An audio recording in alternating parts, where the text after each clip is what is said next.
Okay. I don't know how this is going to go or if this is something that would even be worth doing, but I figured I'd try it. So I've got emotional intelligence.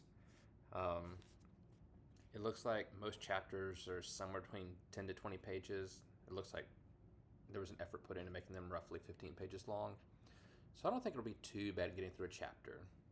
I've never actually read this book, so I'm not sure the best way to go about it. My thought is read some.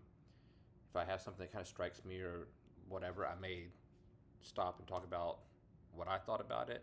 I don't know if that's going to come up much or not. Um, and then if you do want to go through this with me this way, then you can kind of talk to me about what struck you as interesting or what thoughts you had. And maybe maybe we can have a conversation that way.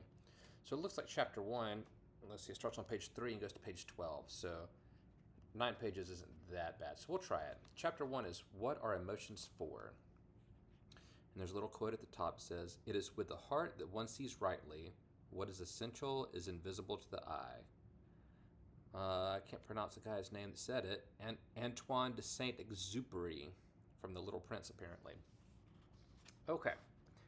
Ponder the last moments of Gary and Mary Jane Chauncey, a couple completely devoted to their 11-year-old daughter, Andrea, who was confined to a wheelchair by cerebral palsy. The Chauncey family were passengers on an Amtrak train that crashed into a river after a barge hit and weakened a railroad bridge in Louisiana's Bayou Country. Thinking first of their daughter, the couple tried their best to save Andrea as water rushed into the sinking train. Somehow, they managed to push Andrea through a window to rescuers. Then, as the car sank beneath the water, they perished. Andrea's story, of parents whose last heroic act is to ensure their child's survival, captures a moment of almost mythic courage. Without doubt, such incidents of parental sacrifice for their progeny have been repeated countless times in human history and prehistory, and countless more in the larger course of evolution of our species. Seen from the perspective of evolutionary biologists, such parental self-sacrifice is in the service of reproductive success in passing one's genes to future generations. But from the perspective of a parent making a desperate decision in a moment of crisis, it is about nothing other than love. As an insight into the purpose and potency of emotions, this exemplary act of parental heroism testifies to the role of altruistic love, and every other emotion we feel in human life. It suggests that our deepest feelings, our passions and longings, are essential guides, and that our species owes much of its existence to their power in human affairs. That power is extraordinary. Only a potent love, the urgency of saving a cherished child, could lead a parent to override the impulse for personal survival. Seen from the intellect, their self-sacrifice was arguably irrational.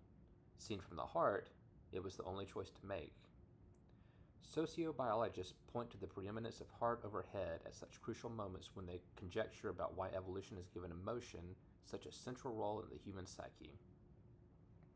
Our emotions, they say, guide us in facing predicaments and tasks too important to leave to intellect alone. Danger, painful loss, persisting toward a goal despite frustrations, bonding with a mate, building a family. Each emotion offers a distinctive readiness to act. Each points us in a direction that has worked well to handle the recurring challenges of human life. As these eternal situations were repeated and repeated over our evolutionary history, the survival value of our emotional repertoire was attested to by its becoming imprinted in our nerves as innate, automatic tendencies of the human heart.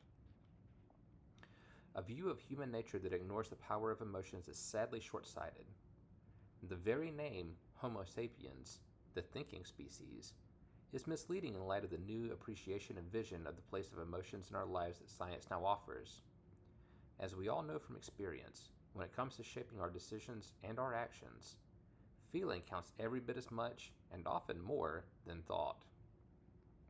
We have gone too far in emphasizing the value and import of the purely rational, of what IQ measures in human life. For better or worse, intelligence can come to nothing when the emotions hold sway. And this next section is When Passions Overwhelm Reason. It was a tragedy of errors. 14-year-old Matilda Crabtree was just playing a practical joke on her father. She jumped out of a closet and yelled, "Boo!"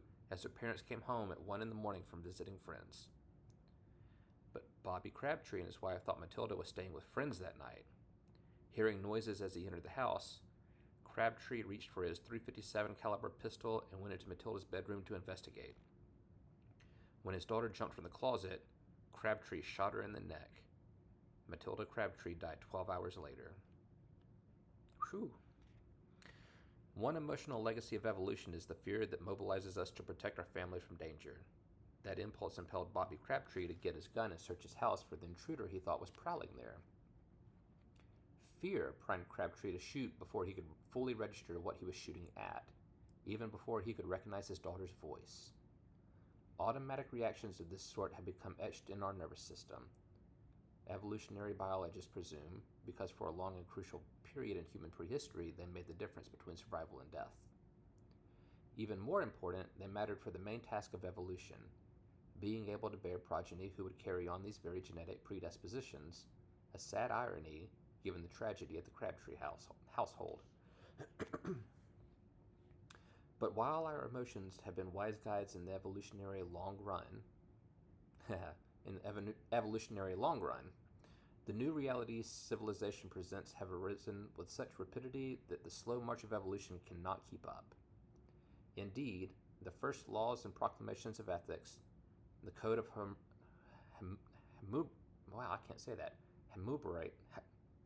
Hammurabi. Wow. The old king that did the first written laws. I remember learning about it. I never learned to say his name. But his code, the Code of Hammurabi, the 10 Commandments of the Hebrews, the edicts of Emperor Ashoka, can be read as attempts to harness, subdue, and domesticate emotional life. As Freud described in Civilization and Its Discontents, society has had to enforce from without rules meant to subdue tides of emotional excess that surge too freely within. I had trouble with that sentence, processing what it meant. As Freud described in his book Civilization and Its Discontents, society has had to enforce from without rules meant to subdue tides of emotional excess that surge too freely within. Okay. My apologies. Despite these social constraints, passions overwhelm reason time and again. This given of human nature arises from the basic architecture of mental life.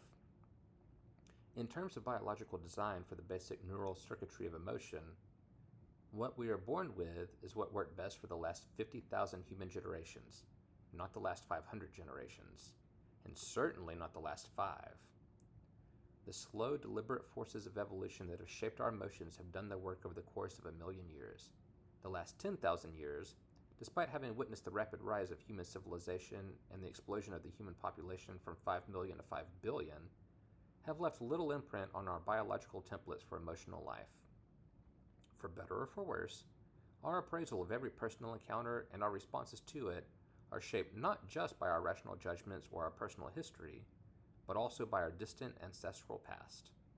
This leaves us with sometimes tragic propensities, as witness the sad events of the Crabtree household. In short, we too often confront postmodern dilemmas with an emotional repertoire tailored to the urgencies of the Pleistocene. I might need to Google that. I'm assuming that's a time period. Pleistocene? Anyway, that predicament is at the heart of my subject. And this section is Impulses to Action. One early spring day, I was driving along a highway over a mountain pass in Colorado when a snow flurry suddenly blotted out the car a few lengths ahead of me. As I peered ahead, I couldn't make out anything. The swirling snow was now a blinding whiteness. Pressing my foot on the brake, I could feel anxiety flood my body and hear the thumping of my heart. The anxiety built to full fear. I pulled over to the side of the road, waiting for the flurry to pass. A half hour later, the snow stopped, visibility returned, and I continued on my way, only to be stopped a few hundred yards down the road, where an ambulance crew was helping a passenger in a car that had rear-ended a slower car in front. The collision blocked the highway.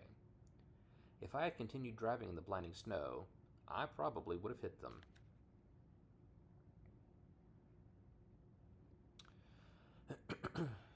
I think we're still recording. My computer acted like it was about to turn off. It's still counting. I think we're good. Sorry. Okay. The caution fear forced on me that day may have saved my life. Like a rabbit frozen in terror at the hint of a passing fox, or a proto-mammal hiding from a marauding dinosaur, I was overtaken by an internal state that compelled me to stop, pay attention, and take heed of a coming danger. All emotions are, in essence, impulses to act, the instant plans for handling life that evolution has instilled in us. The very root of the word emotion is motere, the Latin verb to move, plus the prefix e to connote move away, suggesting that a tendency to act is implicit in every emotion. That emotions lead to actions is most obvious when in watching animals or children. It is only in civilized adults we so often find the great anomaly in the animal kingdom, emotions, root impulses to act, divorced from obvious reaction. In our emotional repertoire, each emotion plays a unique role, as revealed by their distinctive biological signatures. With new methods to peer into the body and brain, researchers are discovering more physiological details on how each emotion prepares the body for a very different kind of response. And so here we got some bullet points, I guess, describing the different kinds of emotions. So the first one is, with anger, blood flows to the hands, making it easier to grasp a weapon or strike at a foe. Heart rate increases, and a rush of hormones such as adrenaline generates a pulse of energy strong enough for vigorous action. With fear, blood goes to the large skeletal muscles, such as in the legs, making it easier to flee, and making the face blanch as blood is shunted away from it, creating the feeling that the blood runs cold. At the same time, the body freezes, if only for a moment, perhaps allowing time to gauge whether hiding might be a better reaction. Circuits in the brain's emotional centers trigger a flood of hormones that put the body on general alert, making it edgy and ready for action, and attention fixates on the threat at hand, the better to evaluate what response to make. Among the main biological changes in happiness is an increased activity in the brain center that inhibits negative feelings and fosters an increase in available energy, and a quieting of those that generate worrisome thought. But there is no particular shift in physiology save a quiescence, which makes the body recover more quickly from the biological arousal of upsetting emotions. This configuration offers the body a general rest, as well as readiness and enthusiasm for whatever task is at hand and for striving toward a great variety of goals. Love, tender feelings, and sexual satisfaction entail parasympathetic arousal, the physiological opposite of the fight or flight mobilization shared by fear and anger. The parasympathetic pattern, dubbed the relaxation response, is a body-wide set of reactions that generates a general state of calm and contentment, facilitating cooperation. The lifting of the eyebrows in surprise allows the taking in of a larger visual sweep and also permits more light to strike the retina. This offers more information about the unexpected event, making it easier to figure out exactly what is going on and concoct the best plan for action. That's interesting. It's almost the same thing as like a dog tilting their head to get different perspectives. And that does make sense because I know my dad has talked about as he got older and, I guess a little bit of fat accumulates in the eyebrows. He says sometimes he has to raise his eyebrows to see better, to let more light in. And I've never really noticed a big difference, but apparently that does happen. Anyway, around the world, an expression of disgust looks the same and sends the identical message. Something is offensive in taste or smell, or metaphorically so. The facial expression of disgust, the upper lip curled to the side as the nose wrinkles slightly, suggests a primordial attempt, as Darwin observed, to close the nostrils against a noxious odor or to spit out a poisonous food. A main function for sadness is to help adjust to a significant loss, such as the death of someone close or a major disappointment. Sadness brings a drop in energy and enthusiasm for life's activities, particularly diversions and pleasures, and, as it deepens and approaches depression, slows the body's metabolism. Oh, I didn't know sadness slowed your metabolism. Interesting. This introspective withdrawal creates the opportunity to mourn a loss or frustrated hope, grasp its consequences for one's life, and, as energy returns, plan new beginnings. This loss of energy may well have kept saddened and vulnerable early humans close to home, where they were safer. And I guess if your metabolism drops, you don't need as much food. So your body's saying, when you're mourning, you can just kind of do your own thing and process and try to get over it and not have to keep going through daily struggles for life and survival as much. That's interesting. Anyway, these biological propensities to act are shaped further by our life experience and culture. For instance, universally, the loss of a loved one elicits sadness and grief. But how we show our grieving, how emotions are displayed or held back for private moments, is molded by culture, as are which particular people in our lives fall into the category of loved ones to be mourned. Oh, I finally figured out what that sentence means. Sorry. As are which particular people in our lives fall into the category of loved ones to be mourned. You may have gotten that the first time, but I didn't get it till the third time. I'm sorry. The protracted period of evolution when these emotional responses were hammered into shape was certainly a harsher reality than most humans endured as a species after the dawn of recorded history.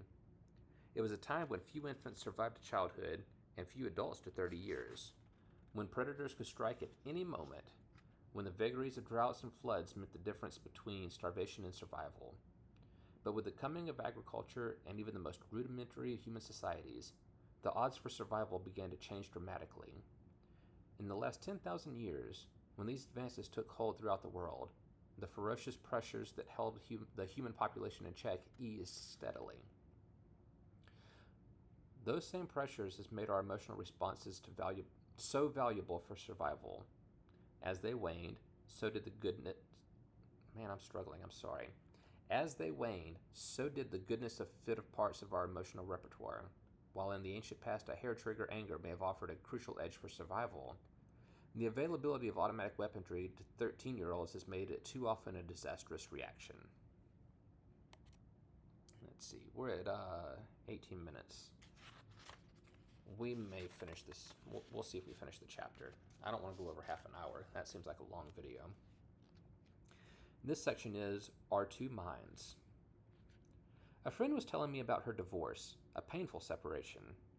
Her husband had fallen in love with a younger woman at work and suddenly announced he was leaving to live with the other woman. Months of bitter wrangling over house, money, and custody of the children followed. Now, some months later, she was saying that her independence was appealing to her, that she was happy to be on her own. I just don't think about him anymore. I really don't care, she said. But as she said it, her eyes momentarily welled up with tears. That moment of teary eyes could easily pass unnoted. But the empathic understanding that someone's watering eyes means she is sad despite her words to the contrary is an act of comprehending just as surely as it is distilling meaning from words on a printed page. One is an act of the emotional mind, the other of the rational mind. In a very real sense, we have two minds, one that thinks and one that feels. These two fundamentally different ways of knowing interact to construct our mental life. One, the rational mind, is the mode of comprehension we are typically conscious of. More prominent in awareness, thoughtful, able to ponder and reflect. But alongside that, there is another system of knowing, impulsive and powerful, if sometimes illogical, the emotional mind.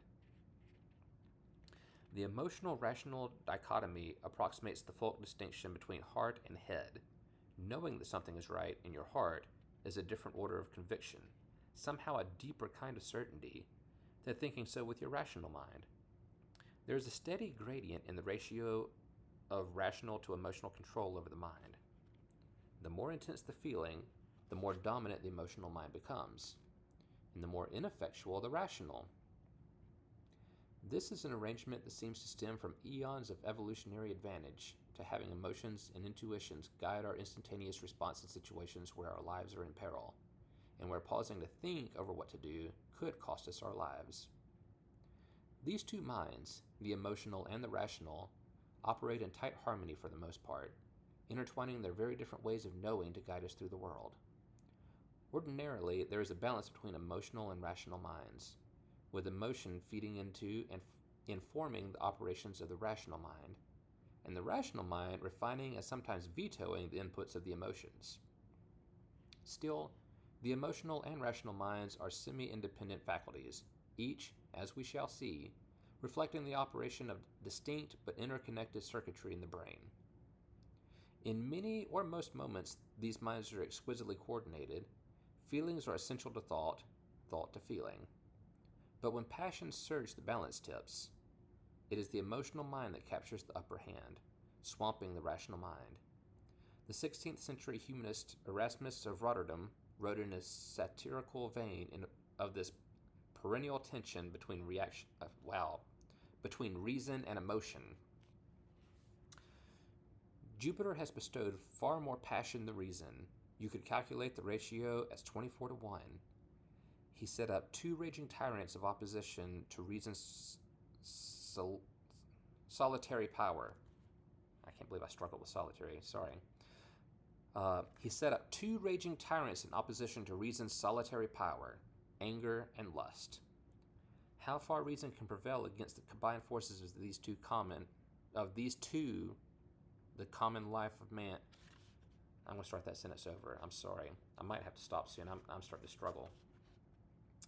How far reason can prevail against the combined forces of these two, the common life of man, make quite clear. Reason does the only thing she can and shouts herself hoarse, repeating formulas of virtue, while the other two bid her go hang herself and are increasingly noisy and offensive, until at last their ruler is exhausted, giving up, and surrenders. I don't have a lot of this chapter left. How far have we? We've gone 22 minutes. I'll go ahead and finish it because there's like 3.5 pages left. Nah, we'll stop there. That way we'll have a shorter video next time. Assuming you want to do this again, so you can let me know, was this worthwhile? Did you get bored listening to me? Do I not read well enough to help you get the point? Would you like more or less discussion? Not that I did much discussion. But yeah, just let me know, and if you want to keep going, we can go through. If not, we'll figure something else out.